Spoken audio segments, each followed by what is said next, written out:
Parlons d'un sujet qui mérite qu'on s'y attarde, celle un peu de la protection, de la préservation des collines montérégiennes. Vous allez dire, oui, collines montérégiennes, c'est des montagnes en Montérégie, oui, mais peut-être de façon un petit peu plus élargie qu'on le pense. Récemment, j'ai vu passer un reportage à la télé de Radio-Canada qui m'a vraiment suscité l'intérêt. J'ai vu que les organismes du milieu se sont un peu coalisés pour porter le même discours, celui de mieux protéger les collines montérégiennes. Bref, parmi les organismes qui ont un peu parti tout ça, il y a CIMO-Richelieu, que vous connaissez bien, avec sa directrice Renée Gagnon, qui est avec nous. Bonjour et bienvenue. Bonjour. Bon, la première question, il y en a combien de collines montérégiennes? Bon, ça, c'est un... C'est pas lieu de débat, mais il y a 8 collines proprement dites et 2 formations géologiques qui sont apparentées aux collines montérégiennes. Donc, quand on pense aux collines montérégiennes, on va passer à Mont-Royal, Rougemont, Saint-Grégoire, Saint-Hilaire, Saint-Bruno. Il y a aussi Yamaska, Shefford, Brome, qui nous donner nos 8 collines. Puis, on a aussi, dans les collines d'Oka, une intrusion de nature, de même nature que les montérégiennes. Donc, dans les collines d'Oka, il y a aussi le mont Mégantic, qui est de la même origine géologique, mais qui est dans le massif des Appalaches quand même. Bon, mais c'est intéressant qu'on dise ça, parce que moi, à la base, quelqu'un m'aurait dit, « Éric, c'est quoi les collines montérégiennes? » Bien, j'aurais dit Saint-Grégoire, Saint-Hilaire, Rougemont, Yamaska. Bon.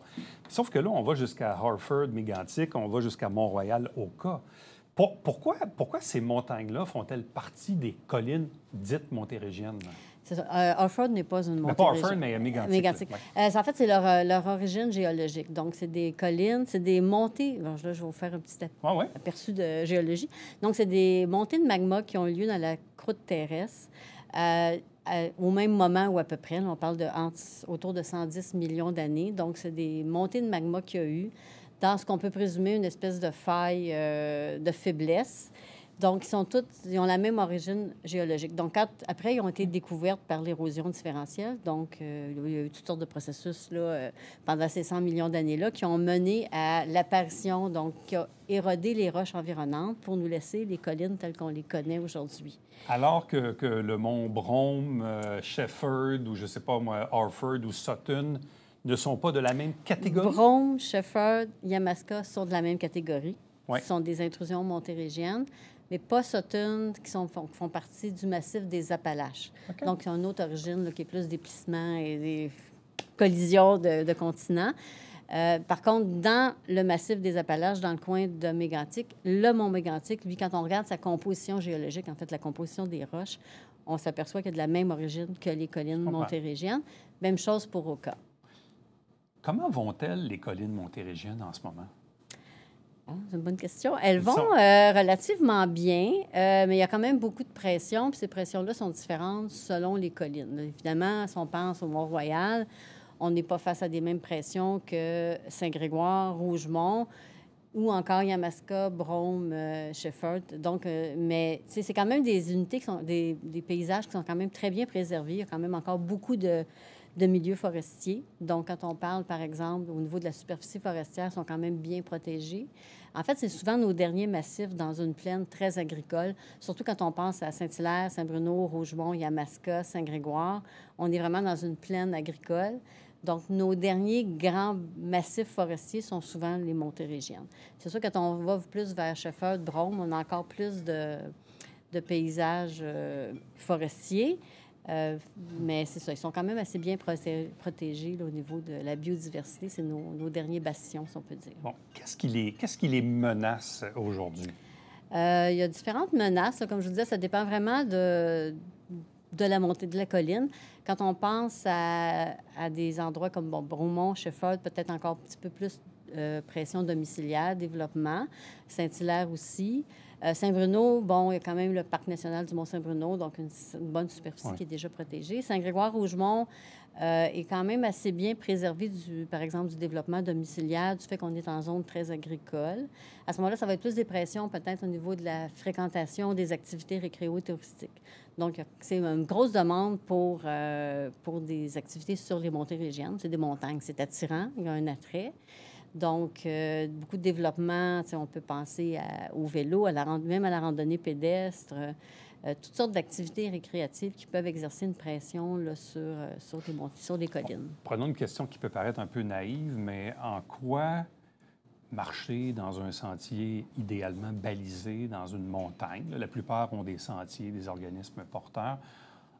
En quoi ça peut être menaçant pour le milieu de vie d'une montagne? Bien, c'est la quantité de... C'est la longueur, le réseau de sentiers dans une montérégienne. C'est sûr qu'un sentier, c'est une fragmentation. Ça va fragmenter l'habitat. On va penser que c'est... Bon, c'est sûr que c'est moins invasif si on pense que par rapport à une route, mais ça reste que c'est quand même une fragmentation de l'habitat. Pour une salamandre, par exemple, qui a un domaine vital de peut-être 10 mètres carrés, un sentier, ça peut couper son domaine vital là, en deux. Donc, c'est une fragmentation. Fait que là, rendu là, il faut voir par rapport à la superficie du milieu, la fréquentation, la surfréquentation. Donc, c'est pas le fait d'avoir un sentier. S'il y a un sentier bien balisé, bien pensé, en termes de superficie, en termes d'endroits, éviter les milieux fragiles, l'impact va être diminué.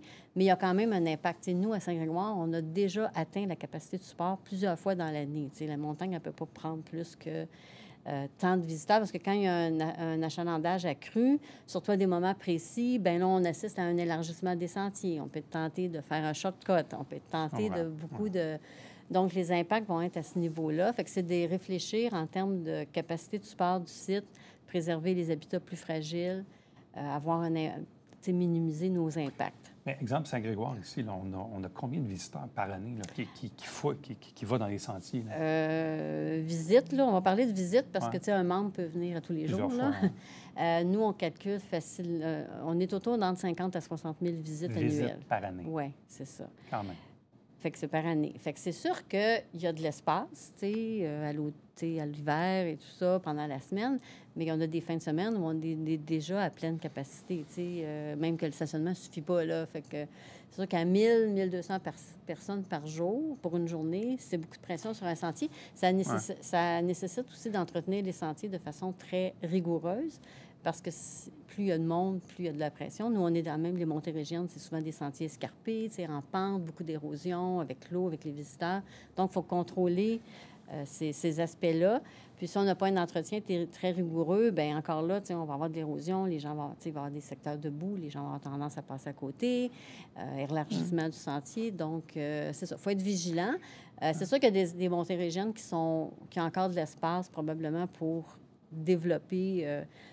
un accès, certaines activités. D'autres qui sont, Saint-Hilaire aussi, là, je pense qu'on parle de 300 000 visiteurs annuels. Là, ça fait beaucoup de monde quand même qui foule les sentiers. Mais les gens aiment ça, se promener dans la montagne. Oui.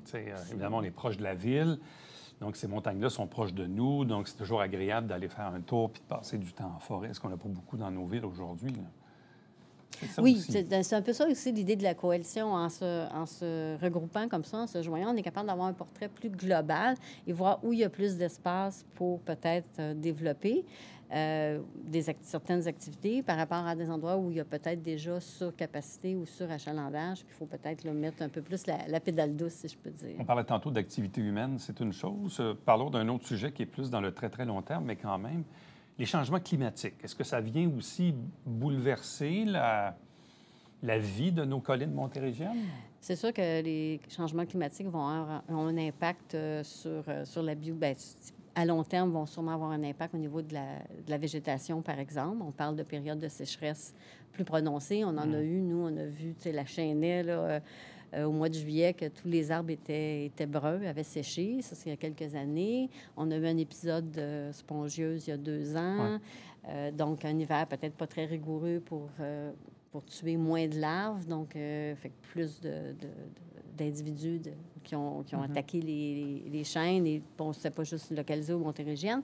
Donc, oui, ça a un impact. Ça crée aussi beaucoup plus d'épisodes de fortes pluies, ça, on le voit aussi. Fait que nous, par rapport à la gestion de l'eau dans un sentier, que ce soit à Saint-Grégoire ou ailleurs, ça fait des périodes où il y a beaucoup plus d'érosion. Il faut qu'on ait des meilleures mesures pour gérer l'eau qui arrive à des périodes de pointe, là, plus les feux, donc les risques d'incendie qui sont plus élevés.